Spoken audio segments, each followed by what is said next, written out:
या कार्यक्रमाचे प्रायोजक प्रिजो कन्स्ट्रक्शन्स लातूर, बांधकाम व्यवसायातले एक विश्वसनीय नाव. नमस्कार, मी राजू पाटील आणि आपण पाहत आहे द रिंगण लाईव्ह.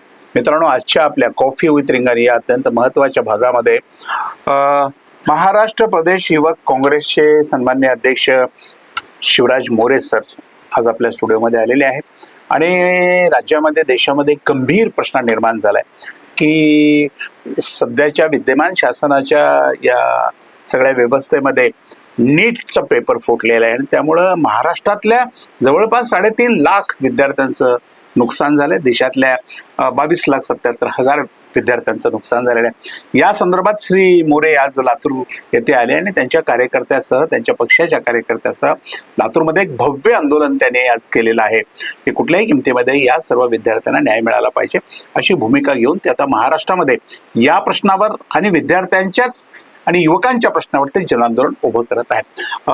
मोरे सर, पहिल्यांदाच तुमचं स्वागत आमच्या स्टुडिओमध्ये. आपण कराडहून आमच्या लातूरमध्ये आलात. लातूरच्या विद्यार्थ्यांच्या आजच्या दुःखामध्ये आपण सहभागी झालात, त्याबद्दल आपले मनपूर्वक आभार. कशा पद्धतीने बघता या सगळ्या गंभीर प्रश्नाकडे?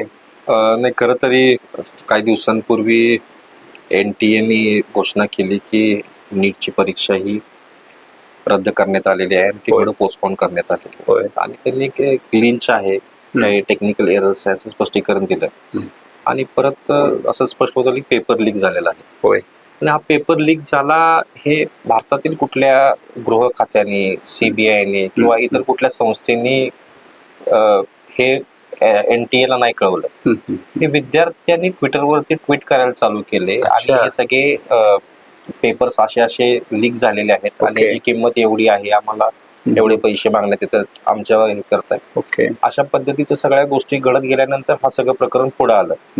त्या एक दिवस आधी NTA ट्विट केलं की नॅशनल लेवलची एक्झाम आहे, ही कुठल्या शाळेची एक्झाम नाहीये आणि आम्ही खूप हाय लेवलला या सगळ्याचं काम करतो. आणि त्यांना असं वाटलं की हे अफवा आहे का काय किंवा काय, आणि त्यांनी एकदम म्हणजे विद्यार्थ्यांची चेष्टा करण्याचं काम केलं आणि 24 तासामध्ये ट्विट डिलीट करण्यात आलं. अच्छा. आणि या सगळ्या प्रकरणाचं जर गांभीर्य आपण पाहिलं, 2024ला देखील असंच प्रकार घडलेला आहे. आणि ही एवढी जिद्दी संस्था आहे की तेव्हा देखील हे मानायला तयार नव्हते की पेपर लीक झालाय. त्यांनी सांगितलं काही भागातच झालेलं आहे, जे पर्सेंटेज फार कमी आहे, पेपर जाळले, आम्ही एक्झामिनेशन रद्द करणार नाही. आणि एवढ्या जिद्दी संस्थेला ही एक्झामिनेशन रद्द करायला लागली. याचं लिकेज किती मोठं आहे, याचं कार्टेल किती मोठं आहे हे आपल्याला पाहायला मिळतं. 2024ला देखील अशा पद्धतीचे पेपर लीक झाले, तेव्हा CBI एन्क्वायरी झाली आणि ती एन्क्वायरी काय फार अग्रेसिव्हली किंवा फार पारदर्शक झाली असं मला वाटत नाही. त्यामध्ये काही लोकांना पकडण्यात आलं, ते लोक आज सुटलेले आहेत आणि सुटले आणि त्यांना फार किरकोळ शिक्षा झाली, फार किरकोळ दंड झाला. आणि अशी सगळी व्यवस्था असल्यामुळे की आज जे प्रकार घडला लोकांना धाडस का होतं, कारण का कायदा व्यवस्था त्या पद्धतीचं नाहीये. आणि ह्या सगळ्या पेपर लीकच्या प्रकरणामध्ये एक फार कठोर कायदा आला पाहिजे की जेणेकरून भविष्यामध्ये अशा पद्धतीचं जर कोणी कृत्य करायचा विचार केला तर त्याचे हातपाय थरथर कापले पाहिजेत की असं प्रकार आपण करतोय. आता तुम्ही वास्तव पाहिलं असेल की म्हणजे तो पेपर 20 लाख 25 लाख 30 लाख रुपयांना विकला गेला. एकीकडे गोरगरीब विद्यार्थी आहेत ज्यांचे पालक एज्युकेशन लोन घेऊन आपलं सोनं गहाण ठेवून आपल्या मुलांना लातूर सारख्या ठिकाणी पाठवतात, पुण्याला पाठवतात, कोट्याला पाठवतात. आणि त्याचे पालक एवढे मुलांच्या बाबतीत ह्या परीक्षेबद्दल पॉझिटिव्ह आहेत की घरामध्ये एखादं लग्न कार्य असलं तरी ते लग्न कार्याला जायला टाळतात, कारण का आपला मुलगा मुलगी आपलं पाल्य हे नीटची परीक्षेचे प्रिपरेशन करतायत. आपल्या घरामध्ये एखाद्या नातेवाईकाचं दुःखद निधन झालं तरी आई किंवा वडील दोघांपैकी ठरवतात की आपण एक जण जावं, एक जण आपण आपल्या पाल्याजवळ आहे, कारण तो परीक्षेची तयारी करतोय. आणि जवळपास 22-23 लाख विद्यार्थ्यांच्या स्वप्नांचा चुराडा करण्याचं काम या सरकारने या व्यवस्थेने केलेलं आहे. एकीकडे फायनान्शियल बर्डन प्रचंड पालकांवरती आणि मुलांवरती देखील ते प्रेशर असतं. आपले आई वडील कशा पद्धतीने आपल्याला शिकवतात याची जाणीव मुलांना असते. आज ही परीक्षा पुढे ढकलली, आज त्यांची मेंटल जी प्रिपरेशन 2-3 वर्षाची असते ते आज मेंटल ते कुठेतरी डिस्टर्ब झालेले आहेत. जरी परीक्षा पुढे ढकलली किंवा काय असतात, पण जे खेळाडू असतो त्याचा जो परफॉर्म तो करत असतो त्या परफॉर्मन्स मध्येच त्याला स्कोर करण्याची अपेक्षा असते. त्याला जर आपण ब्रेक दिला किंवा जर मध्येच समजा क्रिकेट आहे आणि IPL सट्ट्यामध्ये क्रिकेट थांबवलं तर त्याचा फॉर्म निघून जातो. तसंच हे विद्यार्थ्यांचं देखील असतं की जेव्हा ते फॉर्म मध्ये असतात, पूर्ण कॉन्फिडन्स मध्ये असतात. आता काय होतं की हे इतिहास आहे, जेव्हा जेव्हा पेपर लीक झालेले आहेत देशामध्ये गेल्या 5 वर्षामध्ये जवळपास 65 पेपर लीक झालेले आहेत. अच्छा. आणि 10 वर्षामध्ये तर आपण मोठा आकडा आहे. आणि जेव्हा हे सगळं होत असतं तेव्हा मुलांवरती मेंटल प्रेशर होतं. आणि आता हे काय करणार, NTA काय करणार की खूप कडक पेपर काढणार की जेणेकरून त्याचं लिकेज नाही. अन्याय कोणावर होणार? विद्यार्थी. जेव्हा जेव्हा पेपर लीक होतात तेव्हा नुकसान विद्यार्थ्यांचं होतं, त्यांच्या पालकांचं होतं. आणि 22 लाख जे मुलं आहेत, 44 लाख त्यांचे आई वडील आहेत.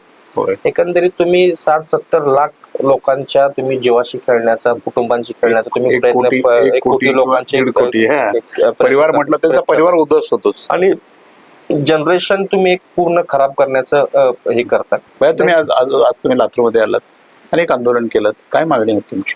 मागणी आमची एकच होती की हा कायदा आहे पेपर लीक संदर्भात, हा प्रचंड कडक झाला पाहिजे. आज समजा पेपर लीक होतोय, उद्या जे पेपर चेकिंग मध्ये का स्कॅम होणार नाही ह्याचा देखील आपण विचार केला पाहिजे. कारण काय ह्यात कुठे पारदर्शकता नाहीये, कुठेही कोणाचं नाहीये. NTA म्हणजे काय, नॅशनल टेस्टिंग एजन्सी, अशी नॉन ट्रस्टेबल एजन्सी झालेली आहे, त्यावरती ट्रस्ट कोणाचा नाहीये. आणि कायदा कडक झाला पाहिजे. आणि जेव्हा देशामध्ये जेव्हा आमचं सरकार होतं, छोटीतली छोटी घटना जरी घडली, चाकूरकर साहेबांवरती आरोप झाला की त्यांनी कपडे बदलले, त्यांचा राजीनामा घेतला. विलासराव साहेबांवरती किरकोळ अलिगेशन झाले की फार त्यांनी काय चुकीचं केलं तर अलिगेशन्स आर पाटलांच्या बाबतीमध्ये झालं. निलंगे किकर पाटील आपले तर मुख्यमंत्री होते, शिवाजीराव पाटील 2 मार्क आपल्या मुलीच्या परस्पर वाढले होते तर त्यांनी राजीनामा घेतला. आज धर्मेंद्र प्रधान या सगळ्याचं काम पाहतात, त्यांनी नैतिक जबाबदारी स्वीकारून राजीनामा दिला पाहिजे. देशाच्या प्रधानमंत्र्यांनी हा विषय फार मोठा आहे, एक पिढी आपण बर्बाद करतोय. प्रधानमंत्र्यांनी यामध्ये हस्तक्षेप केला पाहिजे. त्यांनी देशातील या सगळ्या पालकांची आणि विद्यार्थ्यांची माफी मागितली पाहिजे. आणि ह्यासाठी आमचा लढा कायमच चालू राहील. कारण काही फार महत्वाचा विषय आहे, हे विषय असा नाहीये. कारण का 3-3, 4-4 वर्ष मेंटली एखादा विद्यार्थी या सगळ्या गोष्टींमध्ये प्रिपरेशन मध्ये वेळ घालवत असतो आणि अचानक असा जर झटका त्याला लागला तर हे चुकीचं आहे. त्याचा आपण मानसिक आणि आर्थिक सुद्धा आपण प्रचंड त्यांना आपण बर्डन मध्ये टाकतो. आता युवक काँग्रेसची नेमकी काय भूमिका आहे महाराष्ट्राची? नाही, महाराष्ट्रामध्ये युवक काँग्रेस आम्ही आज सगळीकडे आम्ही आंदोलन करतोय, प्रोटेस्ट करतोय. आज देश पातळीवरती युवक काँग्रेस आंदोलन करते. आज देखील आमचे राष्ट्रीय अध्यक्ष धर्मेंद्र प्रधान यांच्या घरावरती मोर्चा घेऊन गेले. आमचा एक विषय काय आहे की आम्ही मोर्चा आंदोलन करतोय पण एक सरकारवरती प्रेशर बिल्टअप करण्याचा प्रयत्न करतोय की ह्याबद्दल कठोर कारवाई झाली पाहिजे. कारण काय हे आपण पाहिलं असेल पेपर लीकचं, हे कुठं ना कुठे सगळं कार्टेल एकमेकाला लिंक आहेत. हे लोक सुटतात, यांच्याच निगडीत दुसरे लोक पुन्हा पेपर लीक करतात.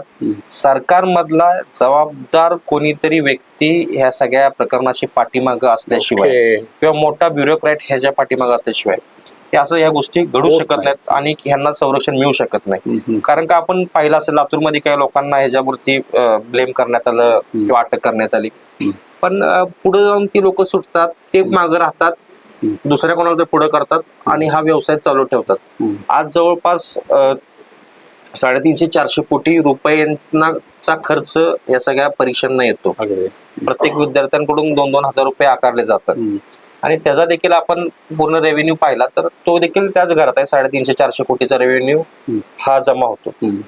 पण ह्या परीक्षा होतात कुठं? कुठल्या तरी कॉलेजमध्ये किंवा स्थानिक लेवलवर. त्याला एक व्यवस्था आहे, स्टाफ आहे, सगळ्या गोष्टी. एवढ्या सगळ्या पैशांचे करतात काय? पैसे जातात कोणाला? आणि एक पेपर जर लीक केला तुम्ही तर तुम्हाला 25-30 लाख रुपये मिळतात. आणि उदाहरण 10,000 पेपर जर लीक केले त्याला गुणिले तुम्ही 20 लाख 25 लाख करा, किती मोठा अमाऊंट होतोय ह्याचा एक आपण अभ्यास केला पाहिजे. आणि हे नेमके पैशाचा वाटा सरकारमधल्या कोणाला जातोय का? फक्त आता कोणीतरी प्याद पुढे आणायचं, त्याला अटक करायची, तो वर्षांनी 6 महिन्यांनी सुटणार. त्याला दंड देखील फार कमी आहे. पूर्वीच्या आपण केसेस पाहिल्या 1.5 कोटी 2 कोटी यांना एक दंड दिला. तर इथं एका विद्यार्थ्याकडून जर 25 लाख रुपये घेत असतील तर 10 विद्यार्थ्यांचे पैसे त्यांना द्यायला काय मोठा पण आहे. 2 कोटी दंड भरून ते लोक सुटतात, परत ते स्कॅम करतात. त्यामुळे सगळ्या गोष्टी फार कडक झाल्या पाहिजे. कशा पद्धतीने ही रचना पुढे गेली? रचना काय यामध्ये एक तर दंडची शिक्षा मोठी पाहिजे. आता ह्याला तरतूद आहे 5 ते 10 वर्षापर्यंतची शिक्षा मिळू शकते. ही शिक्षा अजून वाढली पाहिजे. आणि आपल्या ज्युडिशरीने सुद्धा ही शिक्षा देत असताना जर एखादा व्यक्ती 10 वर्ष 15 वर्ष जर आतमध्ये राहिला तर पुढचे जे करण्याचं कृत्य आहे हे लोकांना देखील मनामध्ये देखील येणार नाही की आपण हे असं काहीतरी करावं. तर या सगळ्या गोष्टी आहेत. आता आपण पाहिले असतील की अनेक खासगी संस्थांना हे परीक्षा घेण्याचं काम दिलं जातं, राज्यात दिलं जातं, केंद्रात दिलं जातं. आणि खासगी संस्थांमध्ये फार मोठं त्यांचं इन्फ्रास्ट्रक्चर असतं, त्यात कुठं ना कुठे लिकेजेस असतात आणि त्या सगळ्या गोष्टी लीक होतात. आणि आपण अजून पाहिलं असेल की मागच्या वर्षी देखील पुण्यामध्ये अशा घटना घडल्या, तिथून पेपर लीक झाले. तर यामध्ये कायदा खूप कडक आला पाहिजे असं आमचं म्हणणं आहे. आणि आता ही तुमच्या आज तुम्ही आंदोलन केलं पूर्ण देशभर, संपलं, तुम्ही एक आंदोलन केलं. एक आंदोलन पुढे काय आमचं काय आहे की आम्ही सातत्याने आमचे आंदोलन चालू आहे. आज आम्ही आंदोलन करायचा विषय आता सातत्याने आम्ही रस्त्यावरची युवक काँग्रेस म्हणून लढाई लढतोय. आमचे सगळे खासदार असतील, आमचे नेते राहुलजी गांधी असतील, संसदेमध्ये आपली लढाई चालूच करत ठेवतील. राज्यातील आमचे आमदार विधानसभेमध्ये विधान परिषदेमध्ये आपली भूमिका मांडतील. आणि एक दुर्दैव काय की हे सरकार म्हणजे हे रिस्पॉन्डच करत नाहीये. कोणी काय केलं संवेदन यांच्यामध्ये अजिबात नाही, संवेदनशीलता अजिबात नाहीये. आणि त्यांना कुठलं ऐकून घ्यायची मनस्थिती नाहीये. विरोधी पक्षाची जर भूमिका मांडत असेल तर आम्ही काही आमचे प्रश्न मांडून घेऊन तुमच्याशी भांडत नाही ना. हे जनतेचे प्रश्न आहेत, लोकहिताचे प्रश्न आहेत. आणि 150 कोटी भारतीयांच्या जो रोजचा दैनंदिन विषय आहे ते विषय घेऊन आम्ही सरकारकडे मांडत असतो. आणि ते कुठेतरी आमच्या चांगल्या गोष्टी स्वीकारल्या सरकारनं पाहिजेत, पण सरकार या सगळ्यांना म्हणजे ह्याच्यावर मारतात. आणि कुठेतरी आपल्या देशाची हुकुमशाहीकडे वाटचाल चाललेली आहे का, हे असं थोडस परिस्थिती या देशामध्ये चालू झालेली आहे असं मला वाटतं. तुम्ही आज लातूरमध्ये आल्यानंतर अनेक विद्यार्थ्यांनी तुमच्याशी संपर्क केला. मला मी पाहिलं एक व्हिज्युअल की 300-400 विद्यार्थ्यांचा मॉबही तुमच्या समवेत होता. विद्यार्थ्यांच्या नेमक्या काय भावना आहेत? विद्यार्थ्यांचं काय की मुळात विद्यार्थी खूप पॅनिक सिच्युएशन मध्ये आहेत. आणि कसं असतंय की ह्या वयामध्ये त्यांना काय करायचं काय नाही करायचं एवढी समज विद्यार्थ्यांना नसते. जरी त्यांचा आता फोकस त्यांचा अभ्यास आहे, ते एक्झाम क्रॅक करणं आहे, पुढे ऍडमिशन घेणं आहे. आणि जरी क्रॅक केली तर ऍडमिशन कुठे घ्यायचं हे सगळे विचार विद्यार्थ्यांच्या मध्ये असतात. अनेक मुलांनी देखील संवाद साधला, त्यांना विचारलं पुढे काय करणार, कसं करणार. तर त्यांच्या डोक्यामध्ये कसं असतंय की मला या कॉलेजला ऍडमिशन मिळालं पाहिजे, तिथून मी हे करीन, तिथून ते करीन, हे सगळ्या गोष्टी असतात. आणि अशा एखादी घटना घडते तर त्यांना कुठंतरी ह्या सगळ्या सिस्टीम बद्दल प्रश्नचिन्ह मनामध्ये उभं राहतं. ते म्हणजे दादा असं झालं, ठीक आहे परीक्षा दिली आम्ही, कशावरून पुढे पेपर लीक झाला नसेल, कशावरून आमचे पेपर म्हणजे 100% तसेच तपासले जातील, किंवा कशा पद्धतीने काय होऊ शकेल. आणि ह्या सगळ्या म्हणजे संभ्रम विद्यार्थ्यांच्या मनामध्ये आहे. आणि कारण का त्यांच्या तुम्ही दादा काय आव्हान कराल रिंगणच्या माध्यमातून? मला एक रिंगणच्या माध्यमातून आव्हान करायचं आहे महाराष्ट्रातील देशातील विद्यार्थ्यांना.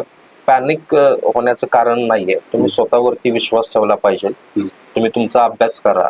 आणि अशा पद्धतीची घटना घडत असेल तर आम्ही एक संघटना म्हणून युवक काँग्रेस म्हणून आपल्या सगळ्यांच्या पाठीमागे आहे. आपल्या सगळ्यांची लढाई लढण्यासाठी आम्ही सक्षम आहे. आज आम्ही कमीत कमी सरकारवरती एवढं प्रेशर केलेलं आहे की तुर्तास काय होणार नाही एवढं प्रेशर आम्ही केलेलं आहे. आणि पुढच्या काळामध्ये कठोर कायदा झाला तर पुढच्या पिढ्यांना देखील याचा उपयोग होईल, यासाठी आम्ही काम करतोय. आणि आपल्या आई वडिलांनी आपल्याला खूप मेहनतीने कष्टाने तिथं पाठवलेलं शिकायला, तर आपण जे आपलं ध्येय आहे, विजन आहे ते आपण प्राप्त करावं एवढं आम्ही विद्यार्थ्यांना सांगतो. सरकारने सांगितलं पुन्हा परीक्षा आम्ही घेणार आहोत, ते सरकारने डिक्लेअर केलेलं आहे. पण कसं असतंय की पुन्हा परीक्षा घेणार आहे सगळं मान्य, पण आपण जे अभ्यास केलेला आहे, प्रिपरेशन केलेलं आहे, आता 2 दिवसांनी परीक्षा द्यायची आणि ती कॅन्सल होते, पुन्हा लोकांचा मूड होतो कधी होणार परीक्षा, काय होणार. आणि एकदा आपला रिदम तुटला की पुन्हा ते करण्यासाठी, पुन्हा त्याच्यात येण्यासाठी वेळ जातो. दुसरं काय की आपण लातूर सारख्या ठिकाणी राहत असतो, बाहेरून येऊन कुठे राहतो, तर तिथं आपलं हॉस्टेलचं भाडं आहे, किंवा रूम असेल तर रूमचं भाडं आहे, तिथं मेस आहे, दैनंदिन खर्च आहे, ट्युशन फीज आहेत, अनेक गोष्टी आहेत. त्याचं देखील बर्डन पालकांच्या वरती वाढत असतं. अनेक विद्यार्थ्यांच्या घरामध्ये कुटुंबामध्ये यांच्या परीक्षा डोळ्यासमोर ठेवून अनेक विवाह कार्य असतील किंवा इतर गोष्टी असतील हे सगळं प्लॅनिंग केलेलं असतं. ते सगळं डिस्टर्ब होऊन जातं. मग सगळ्या गोष्टींवरती ते विद्यार्थ्यांवरती ताण येतो. तुम्ही तुमच्या पक्षाच्या वतीने काँग्रेसच्या वतीने राज्याच्या मुख्यमंत्र्याबरोबर या संदर्भात काही संवाद करण्याचा प्रयत्न करणार? आणि आम्ही संवाद करण्याचा राज्याच्या मुख्यमंत्र्यांबरोबर प्रयत्न नक्कीच करू. पण राज्याचे मुख्यमंत्री प्रचंड हुशार आहेत. ते ह्या बोटाचं त्या बोटाला करण्यामध्ये माहिर आहेत. त्यामुळे आम्ही प्रयत्न करू त्यांच्याशी बोलण्याचा आणि एक संवाद साधण्याचा. आणि त्यांनी जर या विद्यार्थ्यांना त्यांना देखील एक मुलगी आहे, ती देखील ह्याच मुलांच्या वयाची आहे, ही आपली मुलगी आहे असं समजून सगळ्या विद्यार्थ्यांच्या न्यायासाठी जर त्यांनी पुढाकार घेतला तर त्यांचं स्वागत आहे. पण या प्रकरणामध्ये राज्य शासन आता काहीच भूमिका घेत नाही. ऍक्च्युली काय राज्य शासनानं आपली भूमिका मांडली पाहिजे होती. कारण 3.5 लाख विद्यार्थी आपल्या राज्यातले आहेत. आणि राज्य शासनाच्या एकाही आमदार मंत्र्यांनी याबद्दल स्टेटमेंट केलं नाही, ट्विट नाही. पण कसं आहे की ह्या समाजाला, ह्या व्यवस्थेला कट्टरतेकडे नेल्यानंतर या देशामध्ये काही केलं तर ते खपून जातं असा समज सत्ताधाऱ्यांचा आहे. पण त्यांचा डाव आम्ही नक्कीच हाणून पाडू आपल्या माध्यमातून सांगतो. तर हे होते महाराष्ट्र प्रदेश युवक काँग्रेसचे अध्यक्ष सन्माननीय शिवराजजी मोरे सर. त्यांनी आपली भूमिका मांडत असताना विद्यार्थ्यांना सुद्धा आवाहन केलंय की आपण पॅनिक होऊ नका, हिमतीने काम करा. संकट आपल्यावर येतंय, आताही संकट आलंय. तर या संकटाला तोंड देऊन आपल्याला भविष्यामध्ये पुढे जाण्यासाठी प्रयत्न करायचेच आहेत. आणि युवक काँग्रेस पूर्ण महाराष्ट्रामध्ये विद्यार्थ्यांसाठी, याच विद्यार्थ्यांसाठी नव्हे तर देशभरात, राज्यभरातल्या सर्व विद्यार्थ्यांसाठी आणि देशातल्या विद्यार्थ्यांसाठी लढते आहे. निश्चितपणे विद्यार्थ्यांच्या पाठीशी आहे. मोरे सर, वेळ काढून तुम्ही आमच्या स्टुडिओमध्ये आलात. Thank you so much. कराडहून आलात म्हणजे आम्हाला कराड बद्दल खूप आमच्या मनामध्ये प्रेम आहे. यशवंतरावांच्या भूमीमधून तुम्ही आता आमच्या स्टुडिओमध्ये आलात. रिंगणच्या वतीने तुमचं पुन्हा एकदा स्वागत आणि खूप धन्यवाद. या कराडला धन्यवाद.